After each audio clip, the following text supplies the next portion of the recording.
And all right. Hey, all right, we are live, and let me just post this to our PPR, or yeah, the thing is live. Yeah. Yeah, hey, it's Russ Bader with Role Playing Public Radio, but not with Role Playing Public Radio. Let's see here. Everyone, we are live. All right. So yeah, hey, this is Ludonarrative Dissidents, another update live stream. We had fun doing the last one back in December, and so we're doing another one. It was, if you squint a bit, it's still probably January somewhere in the world. I don't know how time zones work, but we are here to talk about season 3 and RPGs just in general. Yeah, and stuff. Yeah, things we like. Yeah. First off, of course, is the if you want to be as fashionable as I am, you can go to our Redbubble store and order your own T-shirts and other fine goods, including Greg's very nice "No Justice, Just Dice," which is very good. Look at that incredible logo that Greg sells these days. Yeah. Sweet. Yeah. And Blackmore typeface. On the back of my gaming clipboard, along with the best mustard I know of, and some skateboard company that seemed pretty cool. They usually are pretty cool. You can buy that stuff, but we do want to give preface this by saying we are planning to do our Kickstarter for season 3 on March 4th. So that is March the 4th be something. Yeah, something like that. Be yeah. Let's see here. Trying to figure out which is the best way to do it. There we go. So yeah, we will have like I said, we're going to be planning to do scenarios, supplements, and of course core rule books, main RPG books. We love doing that, so we're going to keep doing that, but we're going to open it up to other types of books, and we'll have lists for all backers to vote on which ones we cover. And there'll be scenarios, not campaigns, because campaigns are too long to cover. And we might also remember me pitching the idea of genres that, here's how you do a Western, here's how you do a superhero game, here's how you do hard-boiled detectives. And also like how RPGs have covered genres, like Westerns. There's very few like Westerns. They're always Westerns plus something, like usually magic or sci-fi. Yeah. Zombies or aliens or all of them if it's Haunted West. So Aces and Eights and Boot Hill are pretty much the only like pure Western RPGs I can think of. I would argue for Dogs in the Vineyard. Yes. Yeah, good point. The retired Western. Yeah, a very specific type of Western, but all right, so 3 Westerns, RPGs. Western plus Mormonism. Western plus dysentery. That is nobody can afford the Oregon Trail license. Don't be. What else are we have plans for? We've been talking about, we're still working out stretch goals and things of that nature, and still finalizing our list of books that we are thinking of listing on there. And we are going to be doing we're each going to pick, I think, our own, or each of us are going to pick one RPG that we want to definitely review. So I know too hideously obscure. Yeah, I mean, I know, James, you mentioned Ghostbusters, and I would love to review it if we can actually get copies of it. I love Ghostbusters. It is so good. But if you weren't around in 1986 or have $300 burning a hole in your pocket, you're not going to see a copy of it. So talking about it is almost irrelevant, except just going, "Oh, it's so good." I want something that people can actually refer to, perhaps a little on the obscure side, forgotten gems or something, but something they can go and get. if they really want it, not something that exists only in a rarefied sphere of elite collectors and, hoarders. I love this. The film, of course, Gareth Hanrahan, and I was assigned to do OGL Wild West long ago. It's in exactly one Western. Back to the Future Theory. If that's the only Western you've seen, you haven't actually seen a Western. That's not. I would lay money that Gareth had also seen the Billy the Kid segment of Bill and Ted's Excellent Adventure. Yeah, that's part of a movie, and it's still a time travel movie. It's I would not put it in the genre. Yeah.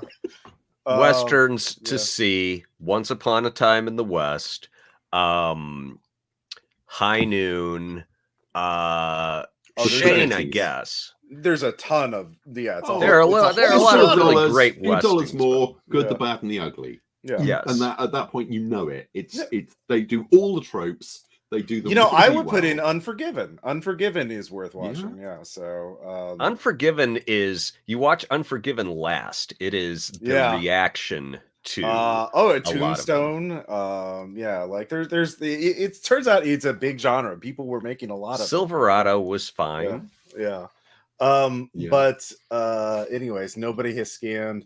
What's the Sam Raimi one? The Sam Raimi Western. The Quick and the Dead, I think. Quick and the Dead. Yeah. Yes, and he also did. Was Sam Raimi behind Briscoe County Jr., which I've never seen, but just I've seen a couple episodes of that. Yeah, I think he was. I mean, maybe just because of Bruce Campbell's in it. That it's kind of. But like watching something like The Quick and the Dead is kind of interesting without like. That's a movie in a long conversation about Westerns because that's a reaction to like, movies from it. There's this, it's interesting to watch a movie like Unforgiven, like, which is one of the first Westerns I saw. And that's like a reaction to the decades of film history that I had no idea about when I first saw Unforgiven. I was like, oh, that's a cool movie. And not like, oh, it's a reaction to all the, John Wayne and, anyways, it's a whole thing, but so we'll do genres that as a stretch goal. I think maybe we'll still work it out, but like talking about how RPGs have treated the genre. I know I mean for me it wouldn't even be like horror would be the genre I would pick. It would be a subgenre of horror. Horror sank straight into the heart of gaming. It's like horror and fantasy are the linchpins. Mm-hmm. Everything else, science fiction is kind of the tag along, right? Yeah. You say that, but for a long time there were basically two horror systems. There was Call of Cthulhu and there was Chill. Yeah. And Chill, I love first edition Chill, kind of Victorian horror. And then second edition modernized it and wasn't nearly as good. The Mayfair hardback edition, beautiful production values. Did not enjoy it, I think because it had lost what I loved in the first one. And then there was a flood of horror stuff. But and it's like it started out, there was a lot of science fiction stuff, and then it's all sort of kind of narrowed. And horror started out with just a few, and it kind of grew and branched and spread. Mm-hmm. And because people figured out that was an experience that translated to gaming really well. Mm-hmm. Yeah. Yes. Just to pick up something from the chat. Dead Heiress saying Evil Dead TV show tragically underappreciated. True. Yes. Not much of it, but what there was thoroughly enjoyable. I'm trying to find the comment. Already had quite a bit of chat actually. I liked Evil Dead. I actually just saw the new the Evil Dead movie from last year, Evil Dead Rises. I think it's quite excellent. It's still a different take on Evil Dead as a sort of a very specific subgenre of horror, style of horror. And there's I'm just gonna say they in the first act, the first 15 minutes, you see a wood chipper, and this is Chekhov's wood chipper. You're wondering when is that wood chipper gonna come back in, and boy, it does. But it was. I mean, Raimi was kind of. I mean, there was comedy horror, there was Sam Raimi, and there was Return of the Evil Dead. I think. What is it? It's the spoof zombie movie set in New York and because it's the mid 80s, there's breasts in it, and it's I very saw funny that in the in theater. part, and not Return of the funny. Living Dead, I think. Return of the Living Dead was not set in New York. It was set in like a smallish town, like and if I remember correctly, that's the one with the talking zombies. And if I remember correctly, the end is just you see the whole movie, and then it cuts to these guys in a bunker drinking coffee, and they're like, "Yeah, we got to go." And you see these nuclear weapons launch, and that's these 2 missiles fire off, and then that's the end of the film. Yep. Yeah. Send more cops. I love. There's send actually send more paramedics. So there is I think they use both lines. But there's actually a band, thrash metal band called Send More Paramedics. That is inspired, and they're pretty good. I like this band. And yeah, it is. Anyways, I it's like I wrote a book about zombies. I'm a pretty big fan. Wow. I'm going to digress wildly because that metal band has just gone in as my second most respected metal band of the week. The first one being the band whose drummer owned 8 shares or 9 shares in Tesla, and launched the lawsuit that just cost Elon Musk $46 billion. Hey, nice. 9 shares he had, and he's a drummer in a metal band. So I can't even remember the name of the metal band, but utter respect to them. No, that's my favorite piece of. I'm going to be running that story out for months. It's so funny. You could do a systemless game called Bruce. X plus announcer pass. I love that. So I think it's just because you see yourself as the announcer voice, Ross. Hey, it's like I've been doing this for a while now. I built a brand, and it is what it is. Give us Evil Dead plus announcer voice, Ross. Go. Evil Dead. Hey, do you want to go to hell? You will be. Once you read that Necronomicon, and all your friends and family will be possessed by the spirits of the dead. They'll become what we call Deadites. And all right, now Western plus announcer voice. Go. Hey, it's Ross Payton. Do you want to get shot in the town and as you die, a bunch of drunk people from a saloon watch you die? That's the promise of the Western plus announcer voice. You'll die in the dust. Kind of like a samurai film. If you're the only announcer voice in the streets and a bunch of drunk people watch from a bar, it's a Western movie or a samurai movie. So the announcer voice I've got is more of the easy listening station at 4 a.m. Hey, we're here listening to a little air supply to get you through maybe you're just getting ready to head home after a long night's work, or maybe you're just getting up to start an early morning job. Whichever one it is, we're here for you. You missed your calling as being part of the Hearts of Space announcer crew. Music from the Hearts of Space. Did an episode on that on my other podcast, Night Clerk Radio, recently. It's still going on. They're still doing it, and they've been working since the 80s. Was it Heart of Space or Depths of Space? Hearts. Music from the Hearts of Space. Okay. Yeah. Nice. And my announcer voice is very and now on Radio 4, it's time for the shipping forecast. Oh God, we get the beeb on our public TV radio, our public radio, late at night, and my mom would listen to that, and that would be like something like she loved listening to British radio late at night. Yeah. So it is the continuity announcers. Nothing phases them. It's just it's the voice of sanity. It's if they announced nuclear war, it would somehow feel all right. Oh yeah, because it would be that voice. Oh yeah, it's going to be an unusually warm winter, folks.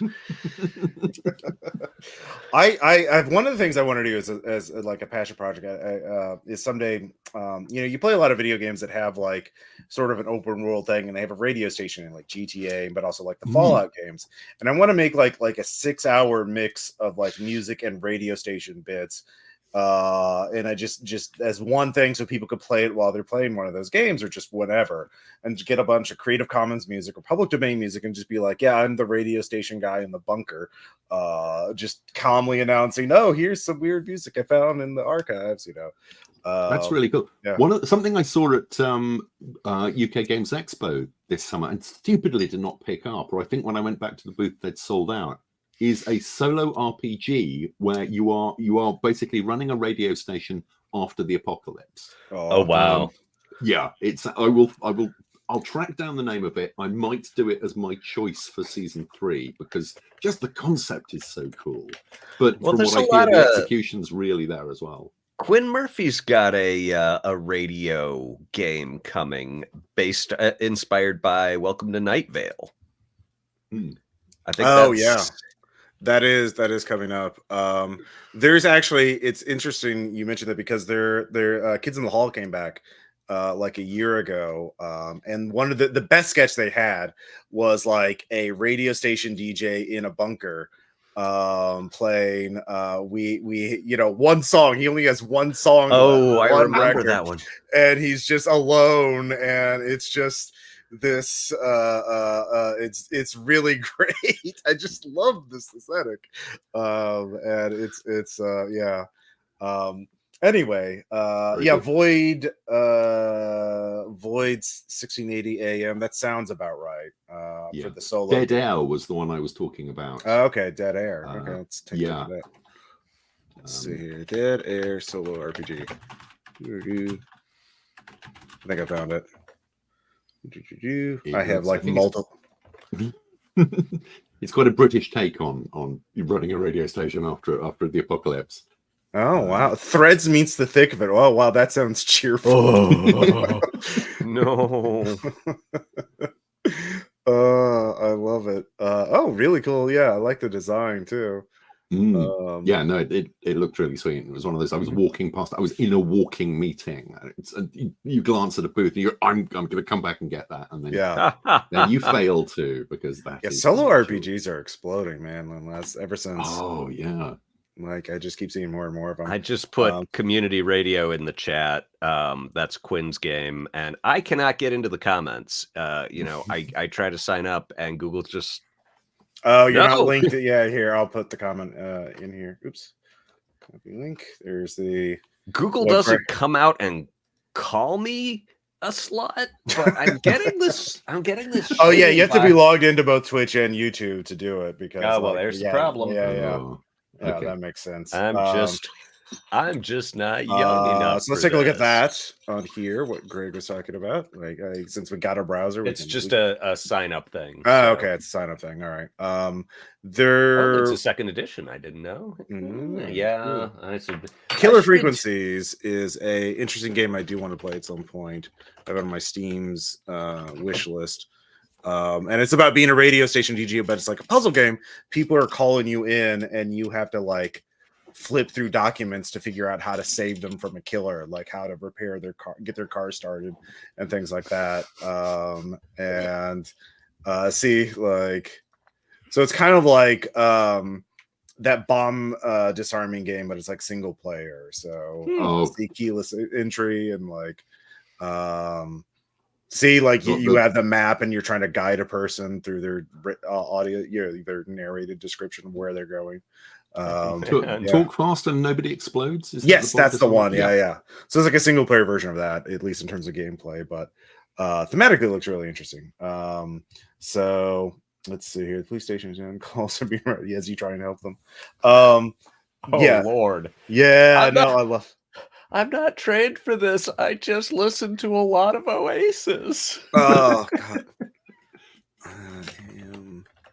There's actually a short horror movie. Short, I mean, it's like 40 minutes. It's called AM 1200, and it's about like driving late at night, and you're in the middle of nowhere, and you hear this weird ass radio station, it's I don't know where you can. I found it somewhere. I think it was posted on YouTube and then like deleted later on, but like I don't remember where I saw it. But it's a really interesting short movie. Anyways, we just went on a weird tangent, but that's well, I mean, as long as we're doing radio stuff, Archive 81's Left of the Dial it's good. It's better if you have more of the backstory of, you know, who these two guys who are basically leaving our realm into a nightmarish dream reality in order to try and recover a body for one of the characters. Yep, there it is. So it's good. I really liked it. I'm not sure if it's my favorite Archive 81, but it's a very good Archive 81. And I would also be remiss if I didn't give a shout out to Pontypool. Oh yeah, Pontypool. I love Pontypool. Probably just put it up. I think it's on Shudder now. I think it is. I think I saw it there, and I'm like, I should rewatch that. Yeah, there it is. Yeah, it's on. I think it's on Shudder. Yeah, it's a very good horror film. Again, it's on a radio station, so yeah. I did get a. So I've been exporting the RPPR back catalog to YouTube, and which is taking a while because there's hundreds of episodes. But like, I'm starting to get comments about people listening to episodes that were posted years ago, and like one guy was really mad. It's like, I heard this was one of the top RPG podcasts out there, but you haven't switched to virtual tabletops. Like, what are you spending your money on? Radio is dead. And I'm just which not how a podcast work, but I just replied, I'm sorry, man, radio towers are very expensive to run. So I don't know what he thinks. Once you've made that sunk cost, you can. Oh, Patrick Fez, listening while driving. Hope you're all doing well. Yeah, quite well. Patrick Fez, by the way, is going to be kickstarting a British rural horror scenario anthology this month. It looks really cool. So yes, I have it in my inbox right now. I need to read it this evening when we finished. Oh, okay, cool. What episodes did they comment on? One was like episode where I was talking about role playing while podcasting, like I'm recording myself podcast or playing games, which obviously changes how you play the games a bit. And so we was talking about that. And then the other one was just some random Delta Green one shot I ran. And he was angry about it over 2 separate episodes and commented. I'm so angry about this that I need to listen to the second one in order to sustain my wrath. I can't believe you haven't switched to virtual tabletops. This guy has zero respect for game designers. Which amazing. I mean, how much respect do we deserve? We're not exactly curing cancer over here, buddy. No. But yeah, so but coming back, thinking about like what kind of genre I would want to cover, it would be a subgenre of horror. And I want to, obviously my pet thing would be something like, liminal or creepypasta or architectural surreal, where you're not sure if you're awake or dreaming. Yeah, Carcosa, and like there's also games like Public Access, which I'm really interested in. What do they call? Analog horror. That would be the one. Have you heard of this? Public Access is from the Gauntlet. You were nagging me about it. I was mentioning it. I've yet to run it. I do want to run it this year. Poor Ross is like, nagging's a strong word, Greg. I told you once. I just mentioned it. Yeah. But like, it's analog horror is sort of the popular thing right now, which is, horror with a VHS aesthetic, but also, 1980s technology, not digital, and very much on ambiguity and uncertainty about what's happening, rather than like body horror, which is about your body mutating or somebody else's body. Speaking of Archive 81 again. Yeah. That's the aesthetic. That and the Magnus Archives, the 2 great horror podcast archives. Yeah. So that's what I would do mine. James, what would you do? What genre would you want to do an episode on the most? I would love to say humor in games and humorous role-playing games. Yeah, it's an unloved genre. And the standouts do tend to be from the 80s. We're looking at Toon, you're looking at Ghostbusters. then maybe Tales from the Floating Vagabond, but then it kind of dies away. I mean, Paranoia is still there, but like Paranoia, of course, yeah. How can I am ashamed I forgot Paranoia. But it's kind of neglected now, and people say, well, of course my game is funny, but is that the purpose of it? And is it just that your game makes people laugh, or is it designed to make people laugh? Because I would argue very strongly that although the mechanics were fairly nascent in the 80s, they do have a way of culturing the narrative in such a way that it creates laughter, whether it's the laughter at someone else's discomfort, like Toon, because Toon is the game of Warner Brothers cartoons, and it's massive slapstick. Inspectors is another example. Inspectors, yeah. That's more recent, but that's still like I think the late 90s or early 2000s. Late 90s, around that. The Kickstarter. I don't know anything about the Monty Python game. That's Exalted Funeral, right? I mean, it's gonna be a license to print money, whether it's however it turns out. But I'm like, that's a big swing, man. If you bought that, people will never forgive you. Yeah, because it's going to be repeating the tropes, isn't it? It's not going to be creating new jokes in the style of Monty Python, because there's 5 guys who can do that, and one of them's dead. And they don't talk to each other anymore. Pretty much. Great interview with Gilliam just up on the Guardian website. It's the one where the readers write questions for him to answer, and some of the questions are great. You can work comedy into anything, though. I recently played some Eclipse Phase games as a renegade virtual theme park AI based on Winnie the Pooh. Like that's the thing with comedy, like you were talking about, James, is that you can make any game funny. So like doing it as a genre, theming the game on that is very hard.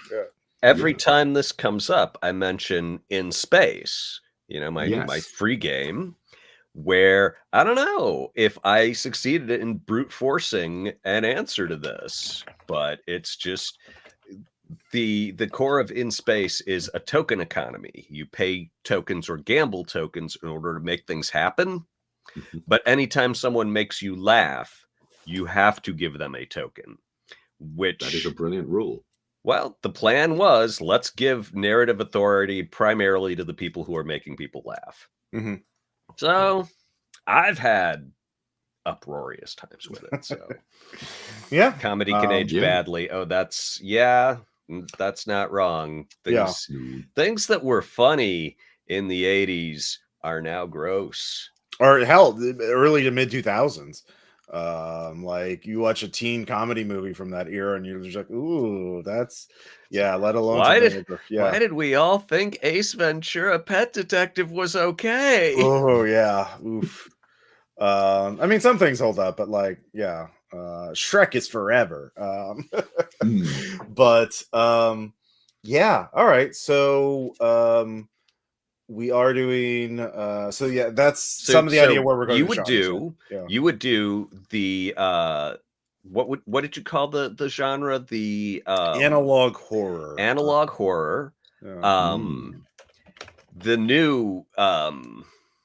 The new Magnus Archives, the Magnus Protocol, seems to be moving from analog horror to not cyber horror, but like everything is through a crappy computer system instead of a series of cassette tapes. Fiasco. Fiasco. James we did do an episode of it. James would do comedy games. I think I'd go superhero because they're popular and I've done them, but somewhere deep in my subconscious is a better way to do it. I feel like it's in there, and I am just waiting for the peristalsis to push it up to where my conscious mind can pull it out and wash off all the childhood misery and repressed whatevers and present it. I feel like there's a better way that no one's ever done it, but I can't see it yet. And I want to talk about, and I'm like, if I could talk about it for 90 minutes with James and Ross, that might really kind of push that upward. Something. They're this is just something I saw recently on Reddit talking about the very big superhero RPG recently, the Marvel multiverse RPG, talking about it's how baby. Yeah, it's 4-Bex, and apparently 64 completely combat untrained civilians stand a serious chance of breaking through Dormammu's shield of the Seraphim and killing him. Like the idea is that there's what we talk about, ludonarrative dissonance, the game mechanics of this game as they are currently are do not like stand up. So I've heard yeah, one of the comments, I've heard of capes, I haven't read capes. Okay. I've not. I think I've heard the name before, but I don't know anything about it. Yeah. Wasn't it the original DC superheroes game, the Mayfair one, that used an exponential scale? So you went up a point in your attribute or your skill, and that doubled how good you were. So you could, it was a scale that could accommodate, your grunt on the ground who can turn things blue if he touches them, and Superman. Yeah, and yet, I feel like was that or Marvel? Like, because I'm pretty sure that was the DC one. I think. Okay, yeah, because I don't know about that. I know about the Marvel one. Yeah, because I know about this. But yeah. That's the from the old 1980s Marvel superhero RPG. I remember it. And Wild Talents does this too, where we're like, okay, we're going to try and emulate a physics engine, and I'm not sure that's the right way to do it.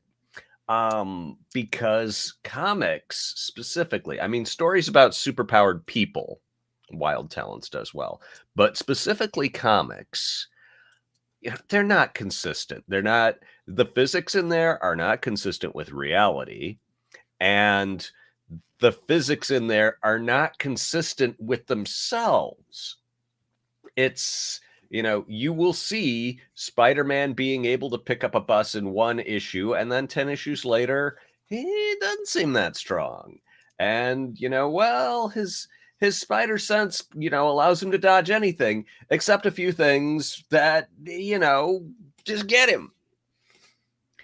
So I'm like, maybe it's a thematic approach. Yeah. Maybe it's okay, we're going to just give people narrative. If you have the narrative juice, you can say your power works this way, one time, and not necessarily ever come back to it. Yeah. A couple of things from the comments. Scribblykins, are there any superhero RPG games that move into it from a more narrative game angle? I'm not aware of any, but then I'm not a big superhero games fan. I'm sure somebody must have tried it. Fate, like any kind of Fate thing where you have fate points and aspects and like. But in terms of like going farther into that, there's Masks, which is powered by the Apocalypse, and that's young superheroes. And that's supposed to be pretty good. I haven't played it myself, but I've heard from friends who have run it. That's I'm trying to think of other. Those are the most recent. I haven't heard about any because like a lot of superhero RPGs are now like really influenced by Means and Masterminds, right? That's still around and that's still quite popular. That seems to have become the bedrock of an awful lot of the space that Champions used to occupy seems to be M&M these days. And good for Green Ronin. I don't know. It's something we could look into. We could definitely we get to that stretch goal. We can find the answer to that. There we go. I've heard great things about Face Rip, but I never. Yeah, again, Face Rip that's the name of it. There's a OGL version of it now, but like if you look here, you can see the anti-vision. Those are attributes, and like RM means remarkable. So you would look back at that previous thing, and like cross-reference it. There's RM right there. I have no idea. I remember flipping through these books like a friend had them growing up, and I was like, "Oh my god, this looks cool!" But I can make absolutely no sense out of any of this. But they statted up everybody in this thing. So Hey, Wild Talents, Yay! Yeah, it's a very good. And I appreciate you for it. Birikins comes back and says there's games like Quiet Year for cooperatively telling a story, but nothing like that for superhero genres. And I have suddenly had an idea for the way that you could do the Legion of Superheroes role-playing game. Oh, though I wouldn't, because every Legion of Superheroes fan would hate me, because that's the way Legion fandom works. Plus, I'm not invested. I got out of the Legion in the 90s and have stayed out. What is this toxic concept, James? The Legion of Superheroes. It's the DC universe stuff, but I think it's like 500 years in the future. Yeah. And they, no, I mean, what's your idea for doing it? It's essentially the Quiet Year, but with a troop of superheroes from all over, whose job is basically you just take turns describing story arcs or like exactly and threats to the universe, and and your interpersonal relationships as well. Because the thing about the Legion is it was explicitly, well, I don't think it ever explicitly said it, but it was absolutely a soap opera, and it was all about who's with who and who's not with who, and all of that. Masks does do that. It could work. If I had doing it as the Quiet Year is a fascinating idea. I think that could really work. I'm going to throw that one out. I'm not going to do this. Someone else go and do that. Someone who cares about the Legion these days. Don't make it the Legion. Just make it some. Oh, you wouldn't want it to be about the Legion, because I guess your fandom is not. The fandom's not where you want it, James. I think part of the fun. They'd buy it. They'd buy it and they'd hate it. Yeah, they'd buy it in order to hate it. I've just bought this thing to make myself so angry. This is going to keep me going for 3 months at least. But I've always felt that, a large part of the fun of superhero material is picking out the powers and having, this one specific weird power. And it's like, how's that fit in? It's one of my issues with the Marvel movies is that it's like, okay, so this is just a lot of strong guys who can fly. There's none of the like sort of weird edge piece abilities. Even the street level stuff, it's like, oh, well, mostly we're just using superpowers to gloss over the same stuff that in an action movie, it's like, yeah, that explosion should have killed him. That should have peeled his skin off like an orange. Let's see. Is there powered by the apocalypse skin for supers? Literally, Masks, the one I have up on the screen, is powered by the apocalypse. It's about young. It's about like Young Justice or Teen Titans style characters. So there's a game called Masks. There's a game called Capes. We just need one called Tights. And there's your title, James. I have been thinking about like a second edition for my superhero RPG, Base Raiders. And I was thinking about like when you use a superpower in a role-playing game, it almost always you use it in the sense that you would also use a skill, right? Like instead of using firearms to shoot a guy, you use your laser vision or whatever, right? Or your super hearing or your flight to dodge or move. So like I would simply like my idea that I need to playtest obviously is to tie every superpower is basically upgrading a skill. And then you add extras to it that allow you to do something that is non-typical, but it's always basically it replaces a standard skill. So every superpower is the game mechanically wise treated as a skill. That would be something I want to try out. But yeah, because like so that's and so it's a very early idea. I haven't done much. I've only done like one single session as a playtest, and it worked okay then. But I haven't done like a campaign or anything yet. So, but that's where I'm starting. Yeah, I would not be against. I saw it in the comments. What are the chances of you guys tackling Exalted? I wouldn't be against it, but man, Exalted seems like one of those things where it's like the Mandelbrot set. You can always zoom in and find more. The background there seems pretty immense. So we would have to pick which Exalted we were going to do. I mean, yeah, there's multiple editions of it. And everyone's got their favorite splat, and their favorite splat has, its specific thing. And It uses the D10 pool system like World of Darkness, but it's lots of dice is what I've heard. It's as many dice as Warhammer 40,000, which is a lot of fucking dice. And like I throw the moon at you, I parry the moon, like that kind of Dragon Ball Z level of. I saw someone describe it once as this is the game of being a character so cool that God came up to you and said, "You know what? You're so cool. I'm going to make you cooler." Yeah. So yeah, it's a game. I've honestly, it wasn't even the setting that put me up, but like the density of the rules. I flipped through the rule book, and I'm just like, oh god, that's so much to learn. And like, even if I learn it, teaching it to the other players is going to be such an ask. Yeah. I would like high level fantasy, like high power characters, to explore that in a game. But like, geez, yeah. If you can just make it easier to get to the table with it, in some ways it was like Lancer. Like I just couldn't, like after running 2 sessions of Lancers, like I can't do a campaign of this because it's so complex. But yeah, let's see. Any other things? Someone just put in, I made a single character in Exalted, and that was a task.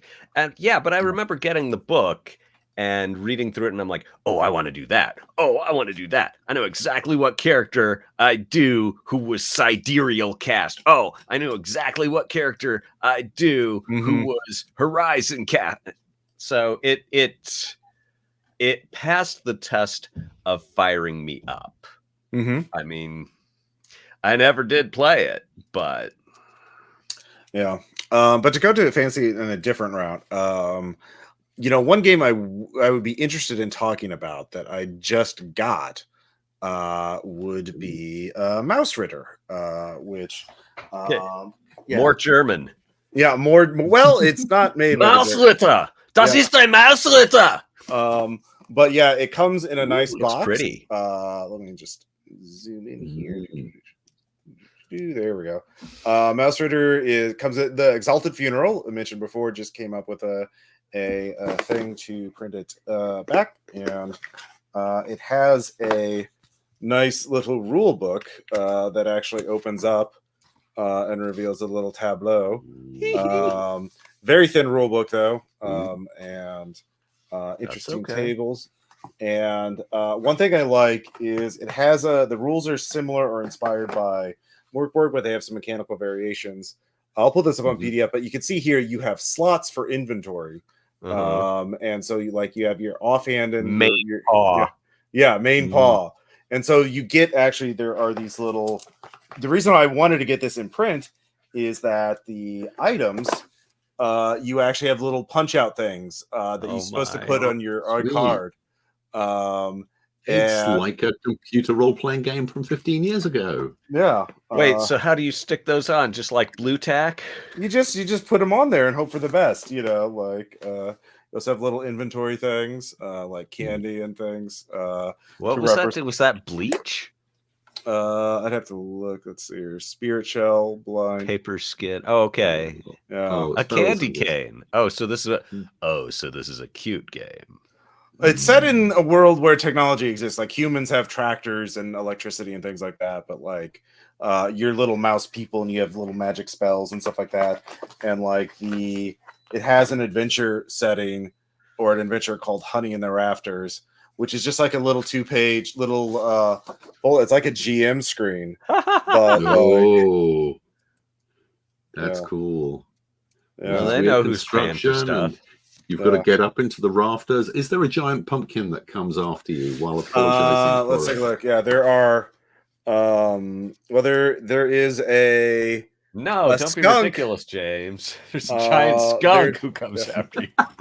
There's bees. It's cursed honey too. There's like a curse thing for it. So, straight out of the Bible.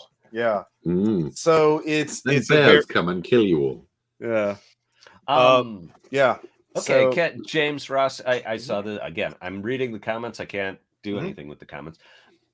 Is there an ER drama game? Because that would be. Oh yes. I mean, Grey's Anatomy. Yeah. But is there a non-magical one? Because my feeling about this is is that you're going to run into the problem that you run into with science fiction games of wanting to get it right, where, you know, people are going to be like, whoa, my care, I don't know anything about, I don't know nothing about pulling out no glioblastoma, so I can't have my character perform blastectomy. There's no procedural. People want to get it right, and so I don't know, and mechanicalizing all of medical science seems like, Primetime Adventures would be the way to do it. The only thing a way to do it. I mean, what comes to mind is you need some kind of engine that generates puzzles, and the act of operating or act of treating the patient is some kind of puzzle. And if you solve the puzzle really well, booyah. If you solve the puzzle okay, then, well, you know, they're okay. They've got some, you didn't save the leg, or, you know, they've got some side effects and complications. If you fail the puzzle, if you can't figure the puzzle out, then it's like, oh, you lost the patient, and their daughter, you know, their 8-year-old daughter is just staring at you, weeping, and she lunges at you and is pounding you on the chest saying, "You killed my daddy." So you just need a way to automate making puzzles. That's all. Well, there's also the problem with this is like a problem with co-op board games, which is the sort of like the team captain problem, which is if you have a cooperative board game, which often is a team puzzle, right? Like eventually the player who is best at solving puzzles just starts telling everybody what to do, right? I'm sure we've all played Pandemic, where it's like, you should do this, you should do this, you should do that. And so it's I got no problem with it. Well, it's a cooperative game, and like that's not like people show up to make their own choices, not to be told what to do the entire time. So I think like that's sort of like that would be hard to do.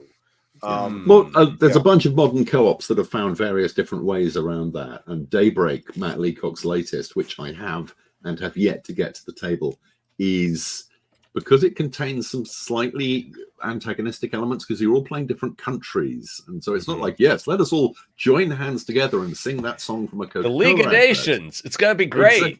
You know, you're still World War II for elements of being top nation. That's pretty sweet. And then there are the ones that do it in silence. But I think, I mean, we were talking about solo games. I think you could do this as a really interesting solo game, or as a solo game book. With, you know, there are clever solo game book mechanics. It's not just choose which paragraph you follow. There are different, you can build puzzles in, all of that. I think you could do a medical procedural as a solo game book, and I think it could be really interesting. Yeah, 100%. I you know, having watched some medical dramas, I'm like, I think a large part of it, which Face Anatomy captured, is that, oh, I'm married to X, but I'm dating Y on the sly, and I gotta, and you have to have all this overblown emotional drama going on, which, you know, I would want to design it so that if you are the tactical player who's like, I want to solve these puzzles and save lives on the operating table, that's there for you. And if you're, you know, a big funny voice fan like me, and it's like, I just want to, you know, be in character and emote and, you know, try and explain to that 7-year-old girl that, no, I didn't kill her poppy. The glioblastoma killed her poppy. I think Garrett's suggestion of doing it with Operation instead of Jenga, like Dread, is brilliant. Yeah, and just solved it. Footnote here: the thing I'm currently writing is Cyberplunk, which is a cyberpunk role-playing game, except instead of dice, you use a Kerplunk tower. where you pull out the skewers and the marbles drop down. That's which it's a silly thing. It may be part of the Kickstarter. We're here to talk about a Kickstarter in case you. Yeah. But the other thing, Gives a Guy, which I've just mispronounced badly, is suggesting doing a Civil War medical drama, which is great. But how about you do an ancient Greek medical drama where you've got Hippocrates on one side and Galen on another side, arguing about the nature of what makes the human body work. It's no, we must rebalance her humors. no. But I think that could be fun, because it's just what you need to do is frighten her uterus back into her. Boo! Yeah, boom! That stuff where you're literally making it up, because mostly that's what they were doing back then. I think that could be huge fun. Yes, trepanning. Drill another hole in his skull. Well, Call of Cthulhu already beat you to the punch in trepanation, because I know Delta Green has it. There's also a scenario set in the Spanish Inquisition where there's a little insects from Shagai flying around. And you're like, well, better, you got a bug in your brain, better cut it out. Better open a hole in your skull about it. And trepanning worked. It can work. It works for something. It killed surprisingly few people. Yeah. So all good ideas. But yeah, we again, our Kickstarter is we'll be launching it ideally March 4th. We need to get it finish writing all the stuff for it and all that, but we'll do that this month and get the episode 0 ready to go up. We have recorded episode 0, by the way, where we talked about Hole in the Sky. Yeah, we could actually talk a little bit more about that now.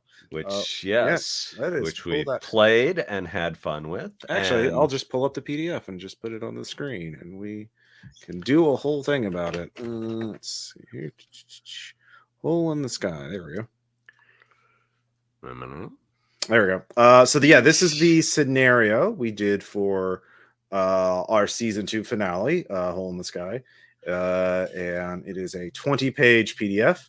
And now you can see we talk about this in the episode, obviously, but here's the map, the side view map of the. I really like how they do have multiple views of this. This is good when a dungeon shows the dimensionality. You know, like here's the side view, here's the top-down view, so you can like get a sense of like how it is laid out, because it's a very complex in terms of it's not like a bunch of like tunnels and in a cave, right? Like it's winds around and it has verticality in it. It's really neat. And here's our little peasants going here. Our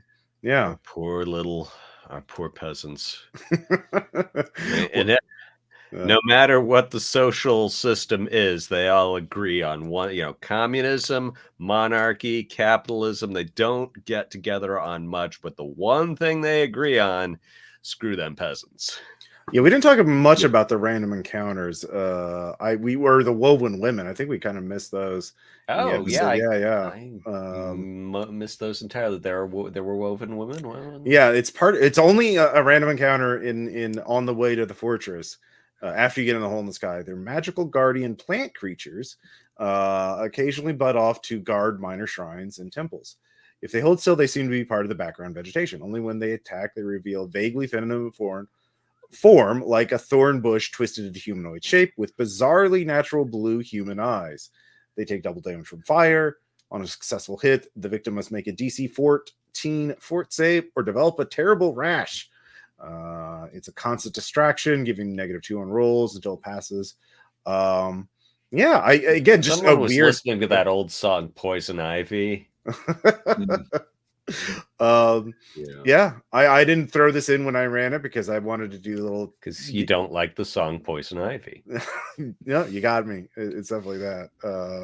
Not that I in hindsight I should have killed more of you, but you should. We got off lightly. It's surprising. If I had a time for every time I heard that. But are there any James? Are there any particular parts about the scenario we didn't mention in the episode you want to look at now? Oops, this is I don't think so. I think we gave it other than the kind of the random encounters, and the problem I have with kind of OSR random encounters like that is, yes, some of them are really interesting, but basically they're there to be killed. They're there for combat encounters. You're not going to have an interesting conversation with them. Those ones specifically are there to interrupt you on the path from the invisible bridge or the Hole in the Sky to the fortress. they're a distraction. They're not. There's a couple there you could get, and we did meet one who, somebody who'd been there before us and was basically teetering on the brink of madness. And I think we satisfactorily pushed him over that and watched him fall. Mm-hmm. It is what it is. If you like this sort of thing, you'll like this sort of thing. I'm not really selling our episode 0, am I? I'm not an OSR fan. I mean, I think this is the thing I can sell. You get a bunch of me venting about the OSR, which is it's really not my flavor of role play. I can understand why people really like it. Mm-hmm. I go into an extended car metaphor. How many people who are really into the OSR are our age, are venerable white-haired gamers who were there for the first time this set of vibes came around? Because I think certainly some are who are like, back when I was 16, games were simple like this, and it wasn't all these cat girls smoking cigarettes, blah blah blah, to steal a line from someone's RPGNet post. But yeah. I mean, I think a lot of it is younger people who were, a sperm in 1987 and who are now like, oh man, gaming was so much better back then, with the confidence of, people having nostalgia for a past they never experienced. It's like, Mm-hmm. if you take all of what gaming was like back then and you cut out this thin slice of the coolest bits, then it looks pretty great. Yeah. But yeah, no, it's I mean, the thing is, like we talk about in the episode, is that the Dungeon Crawl Classics is better than the original game, mechanically speaking. I feel like it's a more interesting system and a lot better balanced, and has a lot more interesting things can happen in it than in standard D&D, because like you roll for every spell cast, so every spell is like, well, magical. It can work this time, but maybe not next time. Maybe it overworks, works too well. It's it would be interesting to see the demographics of the DCC, because I know like the NSR, like the new school Renaissance, which is related to the OSR, like games like Mouse Trader, games like Fist, and Fist already has its own like derivatives like Planet Fist, which are much younger, like a much younger audience. Like I played a session, let me see if I can find Planet Fist. Fist is super rules light, based on Powered by the Apocalypse, but then there is Planet Fist, which is inspired by like Halo and video games like Planet Side, if you remember that. And it's a game where it's in the far future. It's a sci-fi role-playing game where when you die you respawn, like they clone you back. So it's like so it's about it's inspired by Starship Troopers, Battlefield Bad Company, and Planet Side 2. Death is life, shootouts are stories, fiction first. And this is the designer for it, Jess, is younger. I don't know exactly how old she is, but she's definitely not like she was not there in the original D&D days. And so like there's a lot of younger people interested in OSR game principles, but making games to suit them and not being like, we must follow the holy text of original Dungeons and Dragons and into eternity, Okay, someone just asked the difference between NSR and OSR, which sounds like a Ross question. Yeah, like different letters at the start. Yeah, you got it.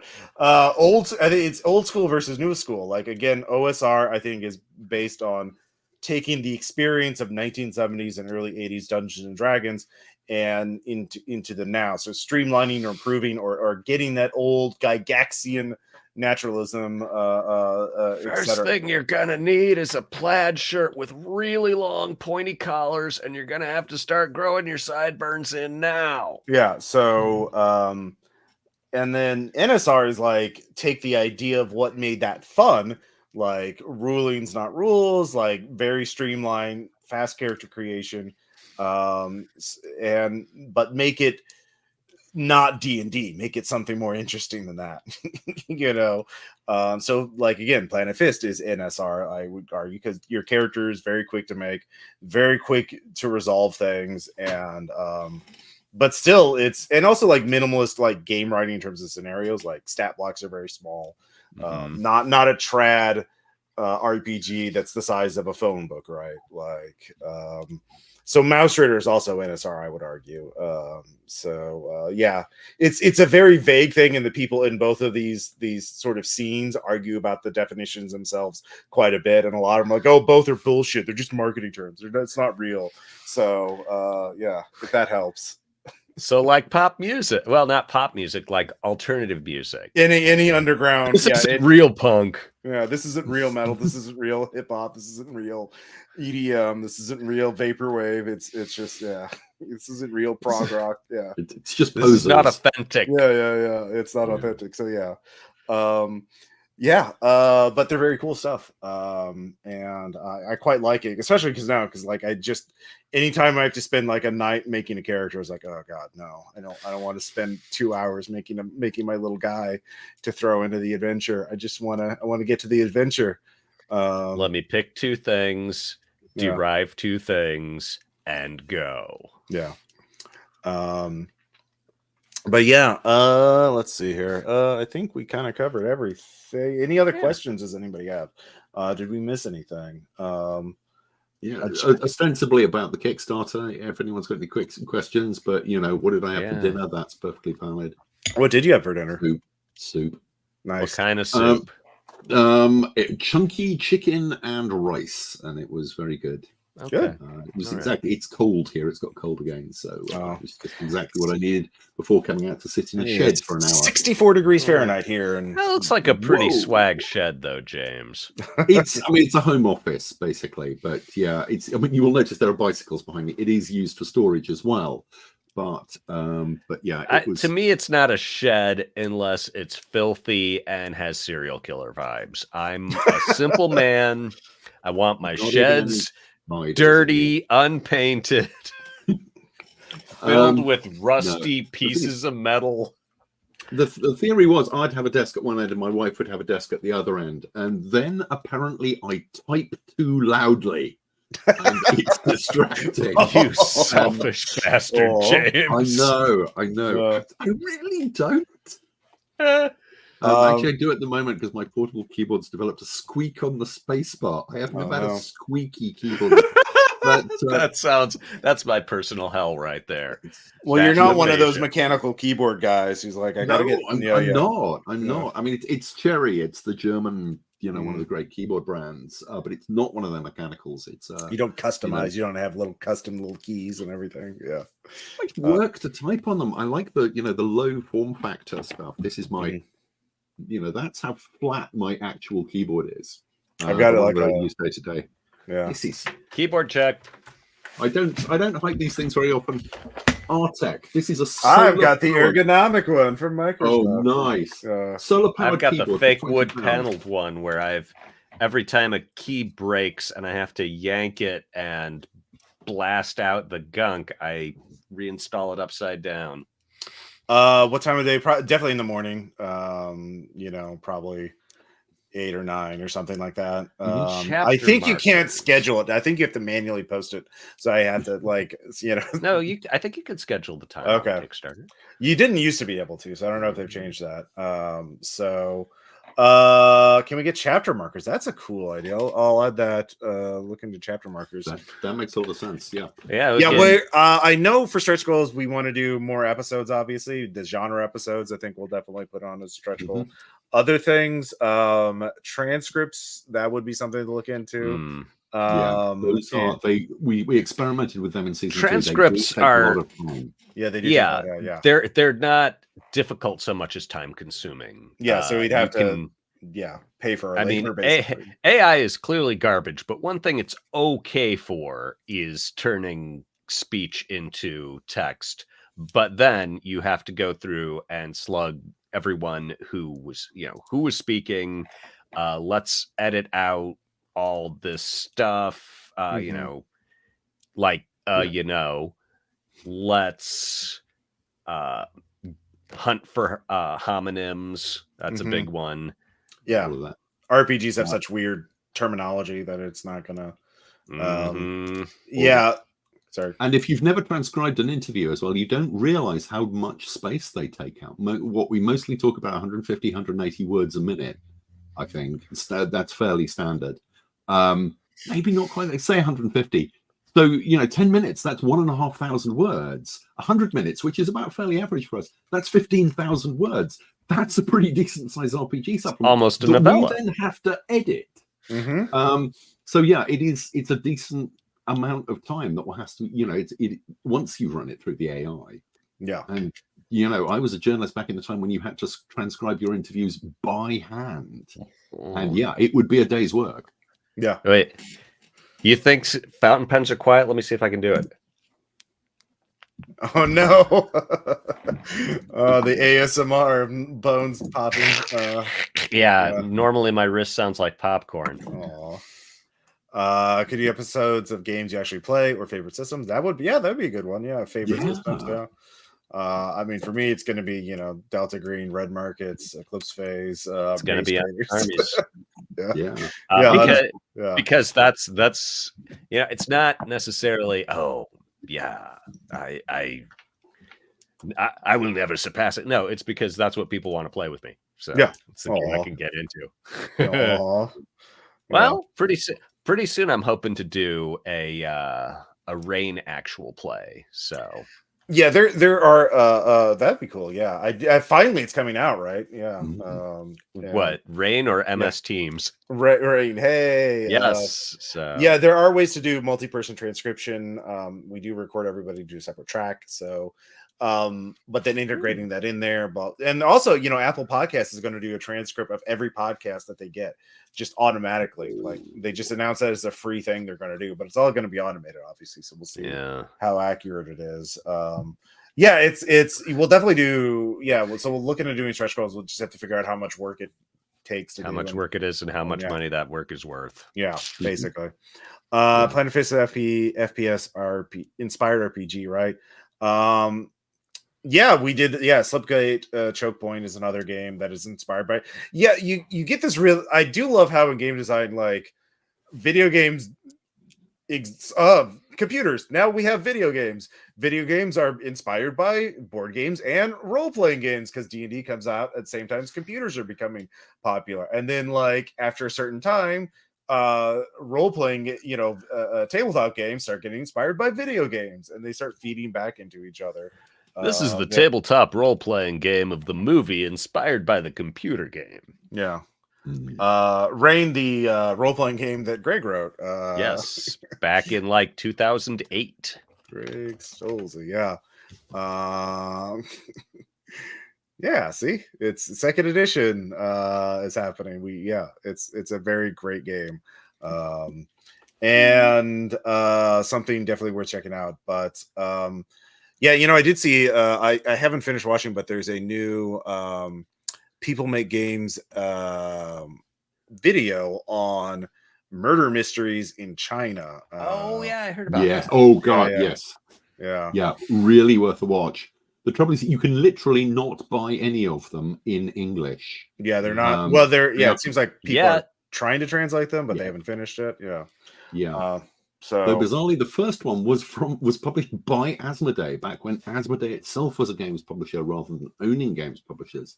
Back about 10 or 15 years ago, and it came out in English and French and died. Nobody bought it except about 20 people in China who created a cultural revolution out of it. Not that different cultural revolution. Yeah, you want to really be careful slinging that. Yeah. I'm in England. What are they going to do? It's the Indians who send out the assassins these days. Oh, geez, yeah. That is true. Yeah. Hey, interesting times. Yay. But yeah, so it's interesting to see how all of these things are feeding into each other, and like obviously these Chinese. There's a whole visual novels or video game genre that obviously feed into the murder mystery kind of tropes, and so I wouldn't be surprised if visual novels start being influenced by these Chinese games because a lot of visual novels are made in China and in Japan. So yeah, it's really interesting. So yeah, very cool stuff. Anyway, what's great about humankind is everybody steals from everybody. It's beautiful. It's true. It's true. It's getting. We were talking about westerns at the beginning, and I mentioned samurai movies. Like, talk about like one influencing the others. Magnificent Seven. Yeah, Magnificent Seven. You know, like Kurosawa watched a bunch of cowboy movies and started making movies, and then and then what is it? Savage Planet? Not Savage Planet. The bizarre thing that came out just before Christmas. I very nearly. Rebel Moon. Rebel Moon. Jesus. Oh yeah, I almost took my family to see that. I'm going, well, it'll either be really good or really bad, but at least it'll be memorable. No, the Rebel Moon was Netflix. Netflix, yeah. So yeah, it was. But again, it's Seven Samurai. It's Battle of the Planets. All Magnificent Seven. Yeah, whatever you want to call it. Yeah. It's all RPGs go back to Yojimbo. That's all I can say. It's just.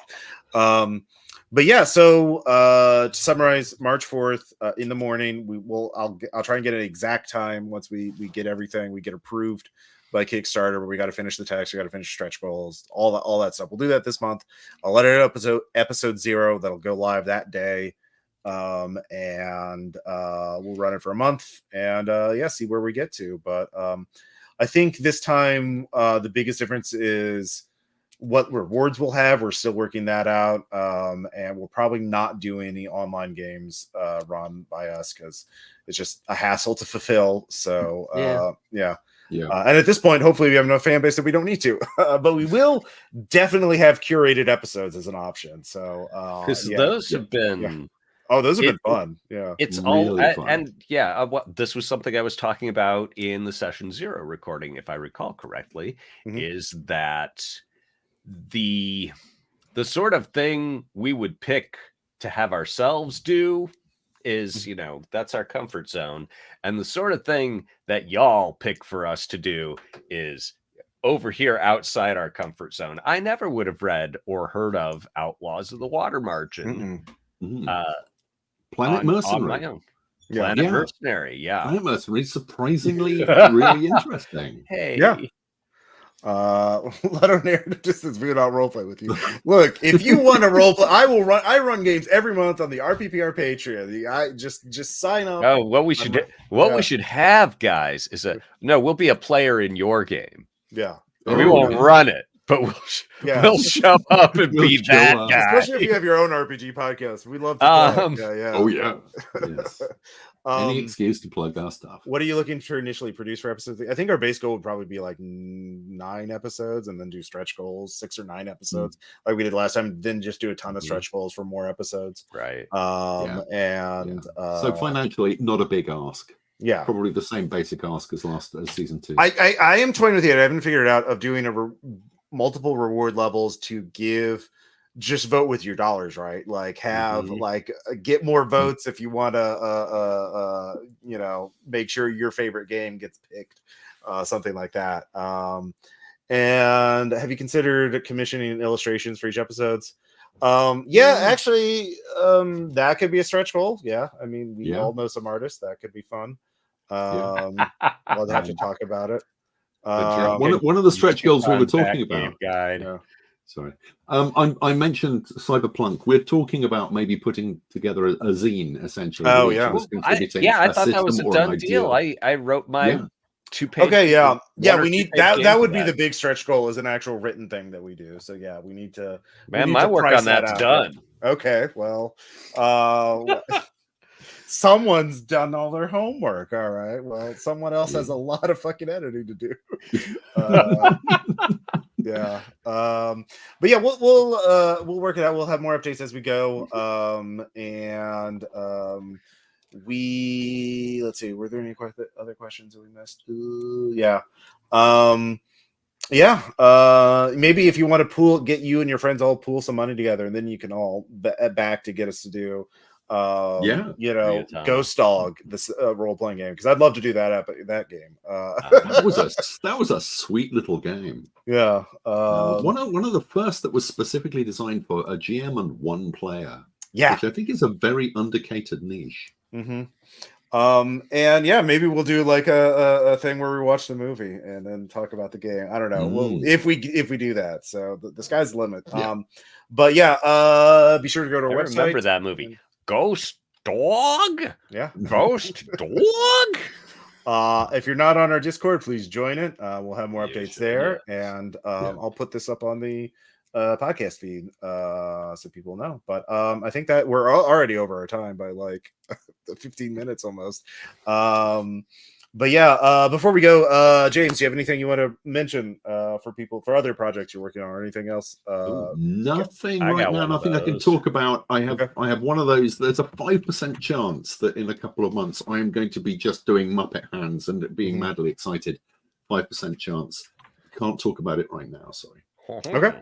Well, the anticipation, I'm sure people will be like losing. 2023. Yeah. 2023 was my year of big, potentially really exciting big projects falling through. So I'm not holding out any great hope for this one, but you never know. It might. I just stuck up my Kickstarter that's running right now for a fantasy novella that is surprisingly warm compared to a lot of my other work, but still, it's got some spiky bits to it. Okay, so this is James right now. This is what James is doing right now. What's he building? Yeah, what's he building? What's he building in there? In a Tom Swain voice. Yeah. So let me pull that up here. Switch over, and I'll put the link in the comments so you can go check that out. Funded, comfortably funded. Yeah. Good job. My trick was to lowball it this time. Yeah, there you go. now you're thinking with capitalism. The $200 is like if I made 1 cent per word. So there you go. Well, I mean, the thing is to build up a backlog, right? And you just you can start selling bundles and all that other stuff. That's how you do it. Lord, man. Yeah. I'm doing role playing public radio. As always. Yeah, as always. On keeping on. It keeps on keeping on. Let me just show you real briefly the YouTube channel that we're doing. That I found an app that like automates turning podcasts into video files. I'm going to do this Ludonarrative Dissidents as well. We all got pictures of ourselves with various facial expressions that will the plan is to just intersperse them randomly and then run that in a loop. So so you can see here we have RPPR actual play, and I'm just posting like an episode every hour until we catch up, and it's been going for months. It's only 654 videos. My God, it's your magnum opus. It just keeps going. It just keeps happening into the night. Subscribe. I mean, I'll be done this month. It'll catch up by this month. It's been going since like August. Ross, that's so much. This isn't even everything. It just keeps happening. But you go on here and you can see hey, the Nagali C2, like little got a little intro, and then it's just the podcast, but now you can listen to it on YouTube because YouTube has 1 billion people on it apparently. So gotta go where the audience is. Got little art, that's what we're all working on for right now. And we'll have the podcast or the Kickstarter March 4th. March 4th. What a great date to start something. March 4th. Yeah, there we go. We're going to March 4th, my minions. Show these men of will. All right, cool. Well, thank you all for hanging out. Oh, wait, we're going one last question. Any idea when the next Delta Green episode is going up on the Arc Dream YouTube? The Killing Field, the Arc Dream Killing Field thing was ended. Shane, ask Shane Ivy at Arc Dream. But I finished that. Yeah, it was starting to get good, but that's another podcast I did for Arc Dream last year. Anyway, thank you all so much. We'll talk to you later. Bye. Bye-bye. In stream.